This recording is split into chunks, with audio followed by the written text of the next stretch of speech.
오늘 영상은 SMR 열풍 제대로 알아보자 3편입니다. 지난 영상에서 우라늄 채굴 및 UF6 변환을 하는 기업에 대해 알아봤다면 이번 영상에서는 미국 기업으로서 유일하게 우라늄 농축 라이선스를 보유한 기업 센트러스 에너지에 대해 공부해 보겠습니다. 센트러스 에너지의 역사는 1992년 시작되었습니다. 에너지부 산하의 국영기업인 USEC로 출범했고 1998년 IPO를 통해 완전히 민영화되었습니다.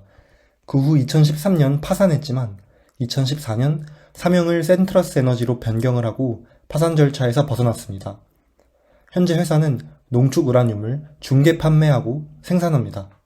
CEO는 아미르 백슬러이고 2024년부터 회사를 이끌고 있습니다. 그는 공학 석사와 경영학 석사 학위를 가지고 있고 글로벌 뉴클리어 퓨얼과 오라노 USA의 CEO를 맡은 경력이 있습니다. 매출은 크게 LEU 부문과 테크니컬 솔루션스 부문으로 나눌 수 있고 2024년 기준 80%가 LEU 부문에서 발생했습니다. LEU 부문은 상업 원자력 발전소에 LEU를 판매함으로써 매출이 발생합니다. 지난 영상에서 공부했듯이 대형 원전의 원료인 저농축 우라늄은 약어로 LEU, SMR의 원료인 고수준 저농축 우라늄은 HALEU라고 부르겠습니다. 테크니컬 솔루션스 부문은 주로 미국 에너지부와의 우라늄 농축 계약에서 매출이 발생합니다. 센트러스 에너지는 핵연료 공급망의 허리를 책임지는 기업입니다. 러시아의 테넥스, 프랑스의 오라노 등 여러 공급원으로부터 LEU를 받아 상업용 원자력 발전소에 공급하는 일종의 브로커 역할을 하고 있습니다. 센트러스 에너지가 직접 우라늄을 농축해 판매한다고 생각하시는 분들이 많은데 2013년 재정적인 문제로 인해 농축시설이 가동 종료된 이후 자체 농축 능력을 상실했습니다. 그래서 외부 농축업체로부터 LEU를 조달해 판매를 진행하는 중개원 역할을 해왔던 건데 2019년부터 진행된 미국 에너지부와의 협력 덕에 다시 원심 분리기 시설을 개발해 최근 HALEU 생산에 성공하게 되었습니다. 정리하면 현재 LEU 및 HALEU 농축 기술은 보유하고 있지만 상업적인 생산과 직접 판매는 하지 않고 있습니다. 2023년 진행된 한 리서치는 2030년 미국과 유럽의 LEU 공급이 수요를 따라가지 못할 것이라 예측했습니다.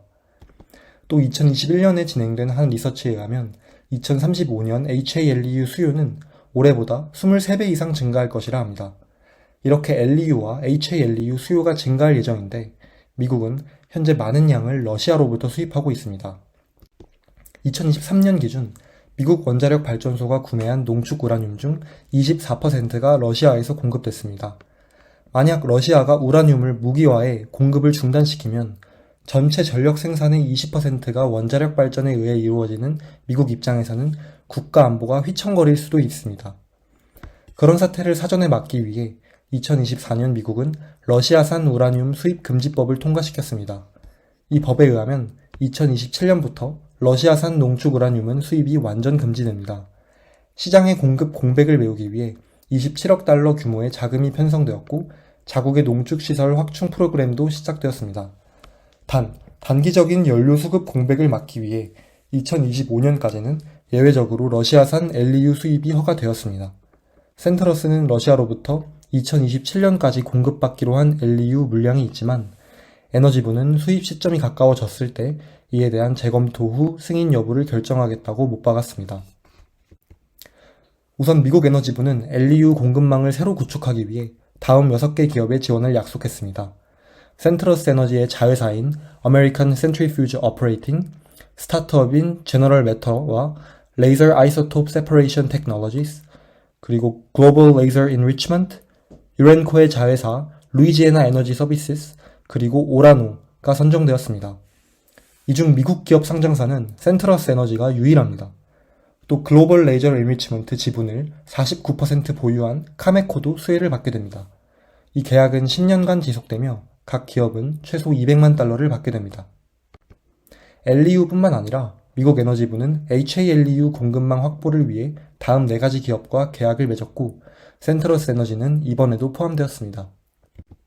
이것과 별개로 2022년 센트러스 에너지는 미국 에너지부와 이미 HALEU 생산 장기 계약을 맺었습니다.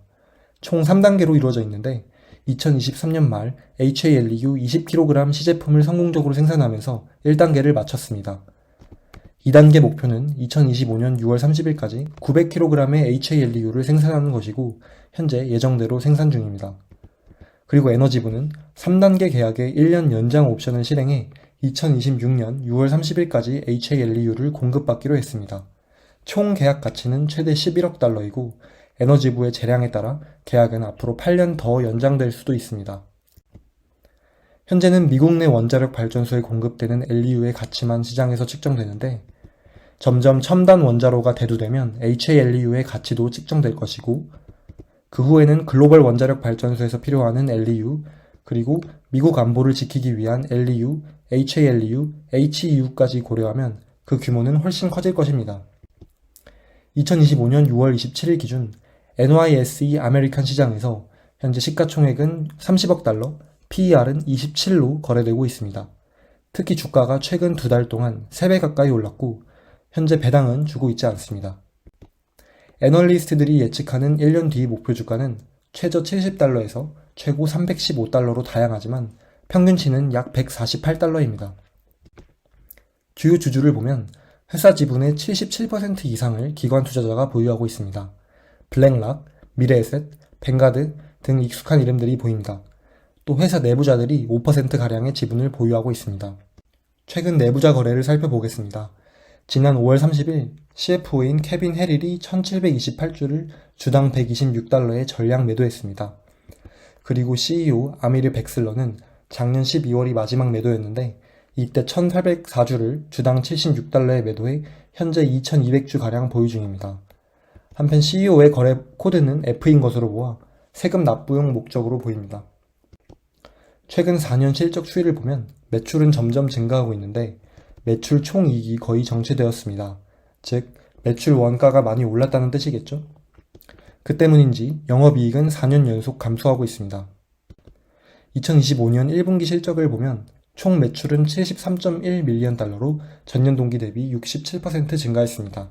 세부적으로 보면 LEU 사업 부문에서 51.3밀리언 달러를 기록해 전년 동기 대비 117% 급증했고 정부와의 계약이 주인 테크니컬 솔루션스 부문은 21.8밀리언 달러를 기록해 전년 동기 대비 8% 증가했습니다. 인상적인 부분이 매출 총이익인데 32.9밀리언 달러로 전년 동기 대비 665% 급증했습니다. 그 이유는 매출이 증가한 것에 비해 매출 원가가 비슷하게 유지되었기 때문입니다. 영업이익은 20.5밀리언 달러를 기록해 흑자 전환했고 8.25%의 고금리 채권을 전액 상환한 덕에 11.8밀리언 달러가 손익으로 인식되었습니다. 따라서 순이익은 27.2밀리언 달러로 크게 증가했습니다. 1분기 재무상태표를 보면 총 자산은 1293밀리언 달러로 직전 분기 대비 200밀리언 달러 증가했습니다. 총 부채는 1080밀리언 달러로 직전 분기 대비 148밀리언 달러 증가했습니다. 이 중 재고 관련 채무가 직전 분기 대비 180밀리언 달러나 증가했는데 러시아에서 미국으로 운송 중인 대규모 농축 우라늄과 UF6 가스가 미지급 재고로 반영되기 때문이라고 합니다. 또한 단기 부채를 전액 상환했고 장기 부채 또한 직전 분기 대비 83밀리언 달러 감소한 것에 힘입어 부채 비율이 직전 분기 578%에서 504%로 감소했습니다. 아직도 매우 높은 편이지만 재무 구조가 조금 개선되었습니다. 1분기 현금 흐름표를 보겠습니다. 영업활동에서 36.5밀리언 달러가 순유입되었고 투자활동에서 2.1밀리언 달러가 순유출되었습니다. 재무활동에서 52.6밀리언 달러가 순유출되었습니다. 이번 분기에 총 18밀리언 달러의 현금이 소진되었지만 아직 685밀리언 달러의 풍부한 현금이 남아있습니다. 최근 실적 발표 때 애널리스트와 경영진과의 Q&A를 같이 보겠습니다. 첫 번째 질문입니다. 미국 에너지부의 다음 움직임에 대해 예측할 수 있을까요? 최근 에너지부 장관이 하원에서 해결료 보조금 프로그램을 얼마나 신속하게 진행할 수 있는가라는 질문을 받았고 그에 대해 총 27억 달러를 최대한 빨리 배정할 계획입니다 라고 답했습니다. 두 번째, 센트러스가 HALEU 생산 라이선스를 보유한 유일한 기업이라고 하셨습니다. 만약 다른 기업이 이 라이선스를 얻길 원한다면 어떤 장애물이 있을까요? HALEU 농축을 하려면 NRC 카테고리 2 보안시설이 있어야 합니다. 아무리 농축 기술이 있다고 해도 시설이 없는 기업이 라이선스를 취득하고자 한다면 수년, 최소 수천만 달러 이상의 비용이 필요합니다. 세 번째, 과거의 귀사는 자금 확보 후 42개월 이내에 HALEU 대규모 생산을 시작할 수 있다고 말씀하셨는데 그 일정에 대해 업데이트된 내용이 있을까요? 일정 계획은 변경되지 않았습니다. 이미 보도한 바와 같이 저희는 6천만 달러 규모의 공급망 투자를 발표했고 현재 농축시설의 공학 설계 기준 확정 작업을 수행 중입니다. 네 번째, 관세가 고객들과의 향후 계약 논의에 어떤 영향을 주고 있나요? 현재까지는 관세로 인해 전혀 영향을 받지 않았습니다. 유럽 경쟁사의 공급망은 100% 해외 의존인데 반해 우리의 공급망은 점점 더 국산화되고 있습니다. 즉 경쟁사에 비해 우리는 공급망 차원에서 관세 영향을 거의 받지 않습니다. 다섯 번째, 2025년 예상 농축 우라늄 판매 타이밍과 관련해 고려할 점이 있을까요? 과거를 봐도 딱히 계절성이나 패턴이 보이지 않아서요. 아시다시피 저희는 재무 가이던스를 제공하지 않기 때문에 현 시점에서 드릴 정보가 없습니다. 다만 우리 고객들은 원자력 발전소를 운영하는 회사들이고 이들은 18에서 24개월 주기로 해결료를 재장전합니다. 이게 농축 우라늄 부문 매출이 발생하는 시점을 결정짓습니다.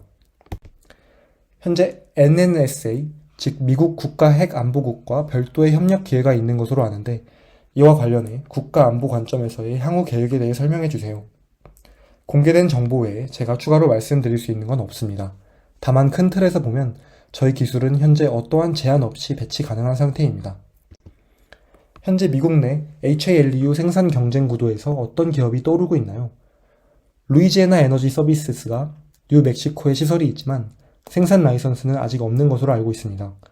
또 오라노가 최근에 신규 부지 선정 관련 발표를 했고 글로벌 레이저 인리치먼트가 최근 유의미한 발표를 했습니다. 그 외에 구체적으로 언급할 경쟁사는 없습니다. 이제 마지막으로 투자 포인트와 투자 리스크에 대해 얘기해 볼 텐데요. 우선 이 세 가지를 제가 한번 생각을 해 보았습니다. 첫 번째 투자 포인트는 센트러스 에너지가 LEU와 HALEU를 동시에 농축할 수 있는 허가를 받은 유일한 미국 기업이라는 점입니다. 현재 미국 내 주된 생산은 유렌코에서 하고 있지만 점점 자국 기업을 지원하고 있는 미국의 기조상 센트러스 에너지의 지위는 현재로서는 독보적이라고 생각합니다. 두 번째 투자 포인트는 센트러스가 LEU를 자체 생산해 판매할 시 매출이 급증할 가능성이 있지 않을까입니다. 현재 센트러스는 러시아 등 외부 업체로부터 농축 우라늄을 사와 미국 내 원자력 발전소 운영 기업에게 중개 판매하고 있지만 자체 농축 기술과 설비를 갖춘 만큼 LEU를 스스로 농축해 판매한다면 마진이 더 남지 않을까라고 추측해 보았습니다.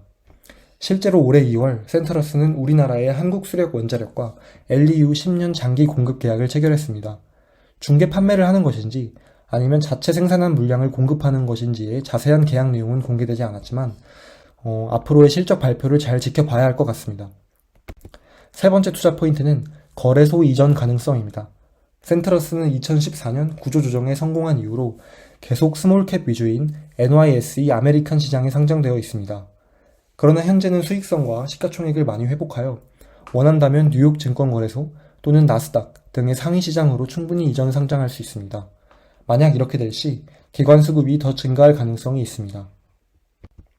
이제 반대로 투자 리스크에 대해 생각해 보았습니다. 첫 번째 투자 리스크는 신규 경쟁자의 진입 가능성입니다. 비록 현재로서는 미국 기업 중 유일하게 LEU와 HALEU 농축 라이선스를 보유하고 있지만 시간이 지남에 따라 얼마든지 신규 경쟁자가 생길 수 있습니다. 비록 유럽 기업이지만 유렌코와 오라노도 미국 에너지부의 지원을 받고 있고 제너럴 매터와 레이저 아이소톱 세퍼레이션 테크놀로지스 등의 스타트업 그리고 카메코가 지분을 보유한 글로벌 레이저 인리치먼트도 빠르게 기술을 개발 중이니 꾸준히 이들의 진행 상황을 체크해야 할 것입니다. 두 번째 투자 리스크로 미국 에너지부가 센트러스와 맺은 HALEU 장기 공급 계약을 연장하지 않을 수도 있습니다. 최근 3단계 중 1년 연장 옵션이 발효되었는데 원래는 3년 단위로 연장 옵션이 설정된 것을 미국 에너지부가 최근에 1년, 2년, 3년으로 변경했습니다. 이론적으로 계약은 아직 최대 8년 남았지만 만약 그 사이에 다른 경쟁 업체가 더 효율적인 성과를 보인다면 향후 계약을 연장하지 않을 수도 있다고 생각합니다. 세 번째 투자 리스크로 SMR 등 첨단 원자로 기술 상용화가 지연되거나 안정성에 논란이 발생해 HALEU 수요가 예상보다 낮아진다면 센트러스 에너지는 HALEU 관련 매출이 급감할 것입니다. 또 미국 에너지부를 통한 지원금도 삭감될 가능성이 있습니다. 완벽한 비교 대상은 아니지만 배터리 업계 사례를 들어보겠습니다. 2020년만 해도 우리나라 환경부는 2025년까지 전기차를 113만 대 보급하겠다고 계획했고 실제로 수요도 꾸준히 증가할 것이라 생각했습니다. 그러나 2024년 말 기준 68만 대가 현재 보급되었고 일시적인 수요 정체를 뜻하는 캐즘이라는 용어가 자주 쓰이고 있습니다. 그에 따라 전기차에 들어가는 배터리를 제조하는 업체들의 영업이익도 전년 대비 반토막 이상 났습니다. 비록 SMR도 현재로서는 꿈의 기술 같고 수요가 계속 늘기만 할 것 같지만 우리는 항상 그렇지 않을 가능성도 생각해야 합니다. 지금까지 센트러스 에너지에 대한 간단한 소개, 최근 실적 발표 및 어닝콜 Q&A, 그리고 투자 포인트와 리스크에 대해 얘기해 보았습니다. 다음 영상은 BWXT, 웨스팅하우스 등의 해결료 제조 기업에 대해 알아볼 예정입니다. 감사합니다.